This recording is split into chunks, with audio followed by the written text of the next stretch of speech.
Men have a complicated system. Number two, the age group of men. Once you enter an age like 40, things change.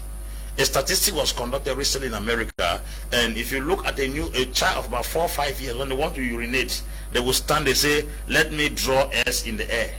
The urine will go right in the air and then come down. It tells you that the prostate of that child is very strong.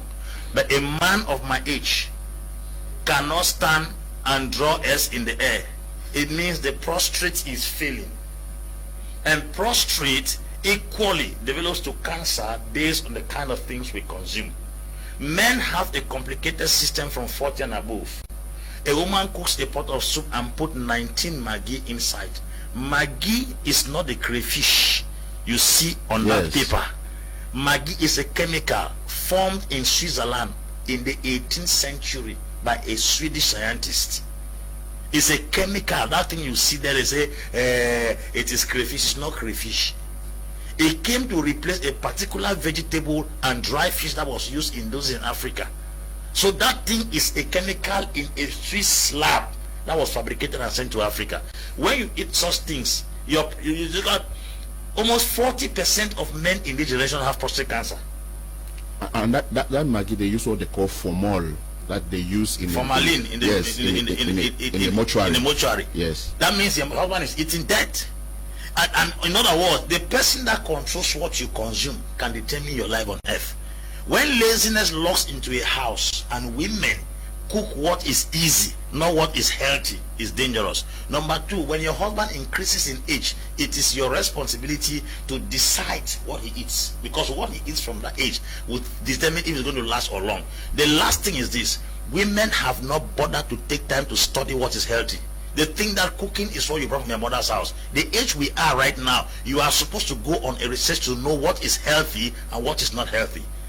If you just let your mother have fufu and the manima they taught you, rice and beans they taught you, you have not sat down to check the kind of things that build the human system. Every woman must go through a course to study what is healthy for consumption, and the things that are healthy are never tasteful. Most of the things that are very healthy, they are never tasteful. That you are eating a pot of stew and the thing tastes in your mouth does not mean it is healthy. Tasteful food is not healthy food.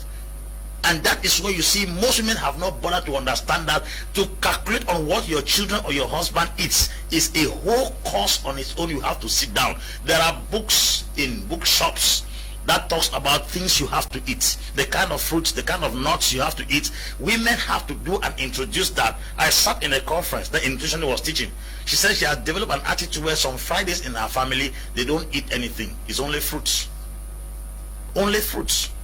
That is Madam Agnes Balinga. She used to teach in JHST. Yes. JHS Limbe.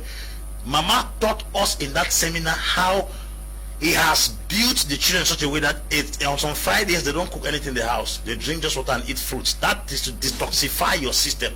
Under that kind of atmosphere, people are bound to live long if witchcraft is not there or unforeseen circumstances don't occur. Health issues are very, very important. What your husband consumes also matters. So women help to send their husband to their graves through euthanasia. It is called mercy killing. They kill you silently by giving you what to consume. So every woman should take up the responsibility.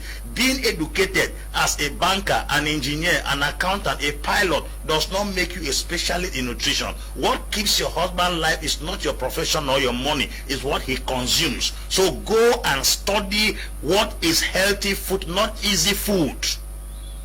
That is to be taken into serious consideration.